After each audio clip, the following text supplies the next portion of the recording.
Coucou les amis, je suis heureuse de vous retrouver aujourd'hui pour une nouvelle vidéo. J'espère que vous vous portez bien. Aujourd'hui, je vous fais une vidéo un peu différente par rapport aux précédentes, puisque j'avais envie de vous lire un texte que j'ai écrit tout simplement en reliant, je pense, à la conscience, à mon âme. Donc pour moi, c'est un texte en écriture intuitive.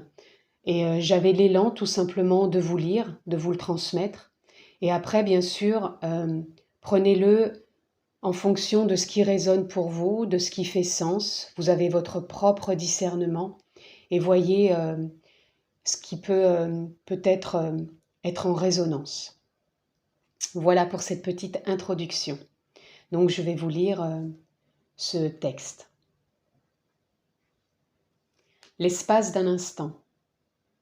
Un espace de relâchement est accessible quand en conscience on se détache d'un personnage, aux prises à des réactions. Résistance, tension, qui proviennent d'une histoire instaurée depuis notre naissance, depuis la création du monde.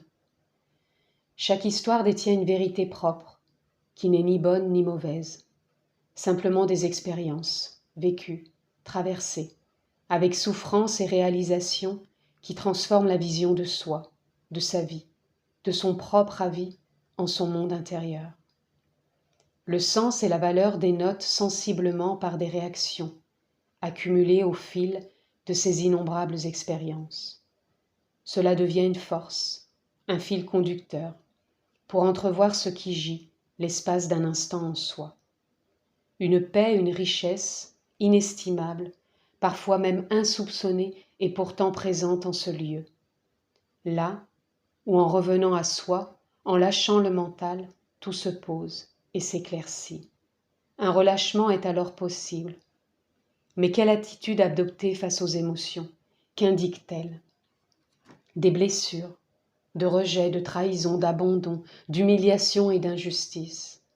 Elles proviennent d'un enseignement, reçu d'une éducation, de par nos parents, qui ont tellement fait de leur mieux, et qui eux aussi la détiennent de leurs propres parents. Où sont alors le ou les fautifs, si ce n'est ces croyances cultivées depuis tant de stimuli visuels et auditifs, et parfois erronés? N'est-il pas en soi une résultante de tous ces schémas? Répétitifs, en contradiction, une discorde alors vient résonner en soi, ne répondant plus aux attentes, aux espoirs que l'on se faisait de telles relations ou situations. Le regard juge, partant de déception. Ce personnage que l'on incarne et créé de toutes pièces par nos soins veut vivre libre, mais tellement emprisonné dans ces dissonances que tout échappe à son contrôle et provoque des réactions en chaîne.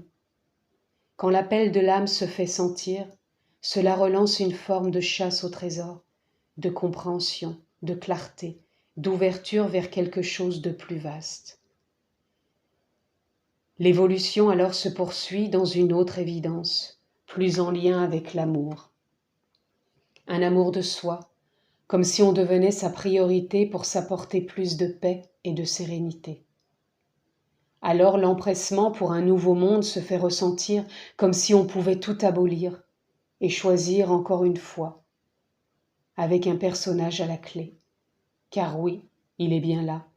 Dans l'incarnation, il ne disparaîtra pas.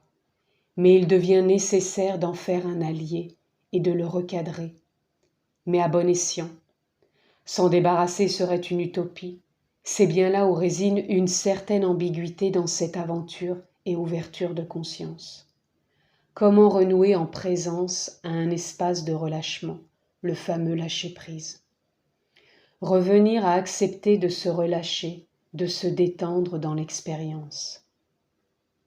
D'où cette place importante de revenir, se connecter en conscience dans son propre espace et observer ce qui se joue dans son processus psychique et physique.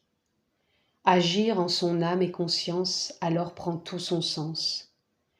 Cet espace est cette expansion qui s'amplifie par des ajustements liés aux expériences et attitudes face à ce que nous présente la vie, par nos propres pensées créatrices. des fréquences hautes ou basses vibrations selon dans quel espace on se trouve. Dès lors que l'on conçoit cette perception et que l'on anime en soi le désir d'obtenir davantage d'éclaircissement, l'univers nous exauce, en retour de nos souhaits conscients ou inconscients. Le chemin est parsemé d'amour dans chaque situation, dans chaque rencontre, dans chaque bouleversement dans son quotidien. Seule la vigilance dans notre propre espace permet de réajuster aussi bien nos pensées, nos paroles, nos actions, nos certitudes. Un nouveau jour alors se fait par des réajustements. La patience se cultive au vu d'aborder et d'appréhender son existence dans l'instant présent, celui où tout se crée, tout se manifeste, tout s'actionne, de par nos réactions et comportements. Plus le détachement aux pensées et aux personnages se fond, plus la légèreté, la fluidité, la détente se vit plus profondément dans l'expérience. Voilà, à vous de voir dans quel espace vous vous situez et avancez plus paisiblement sur votre chemin. Voilà les amis, le texte que j'avais l'élan de vous lire. Prenez-le encore une fois avec discernement et prenez vraiment ce qui est en résonance. Je vous remercie de votre écoute. Je vous souhaite une très belle journée. Je vous embrasse fort. Prenez bien soin de vous et je vous dis à très bientôt.